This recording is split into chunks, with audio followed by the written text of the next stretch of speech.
할렐루야! 참되시고 복되신 우리 하나님 아버지를 높여 찬양합니다.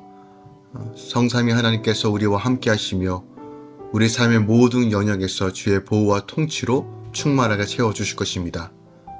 말씀을 기억하고 되새기며 기도하며 성령께서 주시는 감동과 역사함으로 오늘 이 아침 함께 시작하길 원합니다. 2월 9일 목요일 아침 예배 성삼위 하나님께 올려드립니다. 오늘 하나님의 말씀은 마태복음 13장 51절부터 58절까지입니다. 마태복음 13장 51절부터 58절까지입니다. 이 모든 것을 깨달았느냐 하시니 대답하되 그러하오리다. 예수께서 이르시되 그러므로 천국에 제자된 서기관마다 마치 새 것과 옛 것을 그 곳간에서 내오는 집주인과 같으니라. 예수께서 이 모든 비유를 마치신 후에 그곳을 떠나서 고향으로 돌아가사 그들의 회당에서 가르치시니 그들이 놀라 이르되 이 사람의 이 지혜와 이런 능력이 어디서 났느냐? 이는 그 목수의 아들이 아니냐? 그 어머니는 마리아, 그 형제들은 야고보, 요셉, 시몬, 유다라 하지 않느냐? 그 누이들은 다 우리와 함께 있지 아니하냐?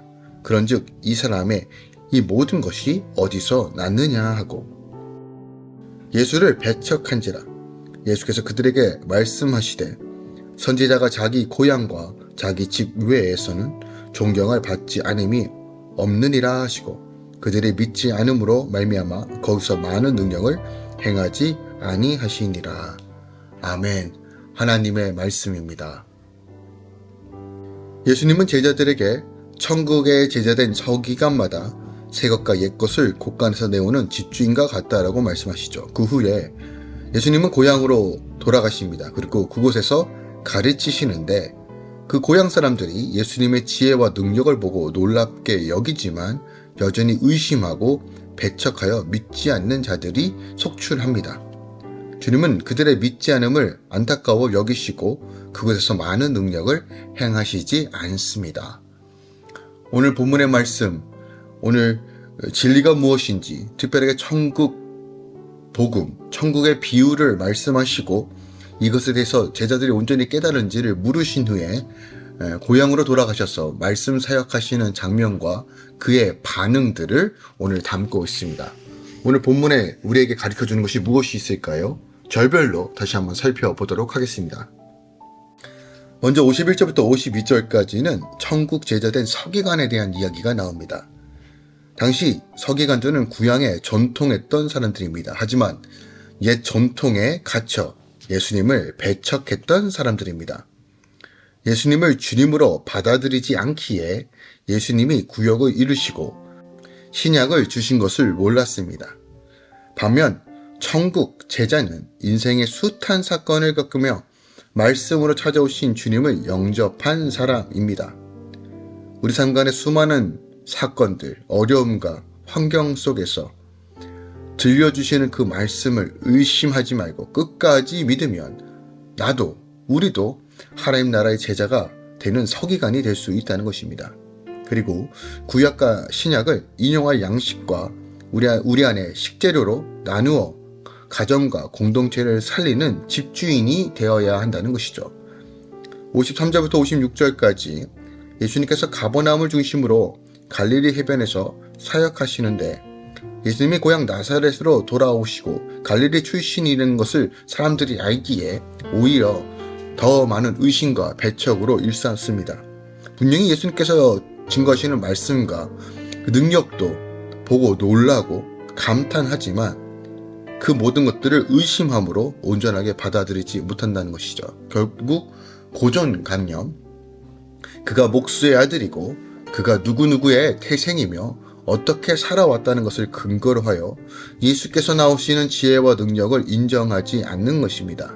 즉 선입견은 결국 진리를 놓치게 할 수 있다는 이런 분명한 사실을 우리에게 가르쳐주고 있는 거죠.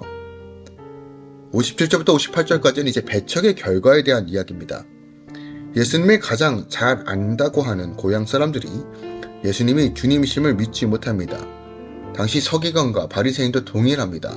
자신이 가지고 있던 서기견 그리고 생각들, 그 틀로 인하여 진리를 거부하는 것입니다. 누구보다도 쉽게 믿을 수 있었던 그들이 오히려 믿지 못하고 배척하는 것이죠. 그 결과 그들은 예수님께서 베푸신 능력을 맛보지 못합니다. 이 기가 막힌 무시와 배척을 예수님이 먼저 당하셨기에 오늘날 이해할 수 없는 수많은 오해와 비난을 우리가 주님께서 먼저 그것을 담당하셨고 이미 잘 아신다는 이 말씀으로 우리가 다시 한번 이겨낼 수 있다는 겁니다. 배척 당할 때 주님의 마음을 이해하고 주님께서 이루셨던 것들을 바라본다면 오늘 우리에게 주어진 그 십자가를 지고 믿음으로 걸어갈 수 있다는 것입니다. 어떠한 환경과 상황을 만나더라도 그 모든 수치 속에서도 그 저주를 담당하신 십자가를 바라볼 때 우리가 다시 한번 이겨낼 수 있다는 진리를 선포하고 있는 것입니다. 오늘 본문 말씀을 가지고 우리가 더 깊이 묵상해야 될 말씀이 무엇이 있을까요? 51절부터 52절 말씀을 더 깊이 묵상하기 원합니다. 주님께서 해석해 주신 말씀을 들은 제자들이요, 비유들의 참뜻을 온전히 깨달았다고 고백하는 내용이에요. 네, 여기서 우리는 귀중한 교훈을 얻을 수 있는데, 즉 주님의 교훈을 잘 받은 성도만이 바로 하나님 나라의 비밀, 하나님의 구원의 진리를 깨달을 수 있다는 것을 선포합니다. 주님께서 천국의 비유를 선포하실 때 큰 무리들이 따랐는데요. 그리고 주님께서 비유로 말씀하시면서 9절이죠. 귀 있는 자는 들으라 라고 말씀하세요. 즉 천국의 비밀을 아는 것이 너에게는 허락되었으나 저들에게는 아니 되었다라고 11절에 말합니다.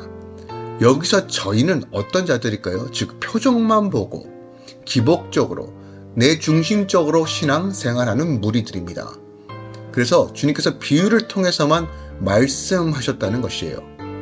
그러니까 이 말씀에게는 누구에는 들어도 깨달을 수 없을 정도로 비유로 말씀하시는 분명한 이유는 주님을 더 가까이 하고 순수하게 주님을 따라가는 자들에게만 이 진리를 보이기 위함이라는 거예요. 우리는 주님을 무작정 따라가는 자가 아닙니다. 분명한 목적과 그리고 부르심이 있습니다. 그것이 바로 제자된 삶입니다. 예수님의 말씀을 분명히 깨닫고 하나님 나라의 제자된 삶으로 나아가는 삶, 즉 세상을 살아가는 방식이 아니라 하나님 아버지를 살아가는 방식이 무엇인지에 대한 고민과 그리고 갈망과 목마름으로 나아가야 합니다. 이런 관점에서 우리가 말씀을 보고 신앙생활 해야지 내 지식을 채우기 위해서 혹은 내 당장의 위기를 극복하기 위해서 혹은 어떤 문제를 해결하기 위해서 혹은 부자가 되기 위해서 이런 수단을 가지고 예수를 믿는 것은 우리의 본질적인 모습은 아니라는 거예요. 물론 우리가 여러 가지 환경과 상황을 타파하기 위해 예수님을 믿기 시작하는 동기는 될 수 있습니다. 하지만 우리가 지속적으로 주님을 따라가는 삶은 주님께서 주시는 그 음성을 따라 잘 교육받고 훈련되어지고 진리를 따라 나아가는 삶이라는 거예요. 자, 이런 삶 간에는 반드시 뒤따라야 될 우리의 삶의 태도는 순종입니다. 이해가 되기 때문에 믿는 것이 아니라 믿음으로 받아들일 때 하나님께서 이해할 수 있는 영역으로 인도해 주시는 것처럼 우리 안에 주님은 늘 순종을 요청하십니다. 말씀이 완전하기에 순종하는 것입니다. 참된 진리이기 때문에 순종하는 것입니다. 내 지식과 경험의 토대로 해서 순종할까 말까를 결정하는 것이 아니라 말씀 그 자체가 진리이기 때문에 생명이기 때문에 우리가 순종함으로 나아갈 때 믿음으로 나아갈 때만이 누릴 수 있는 것입니다.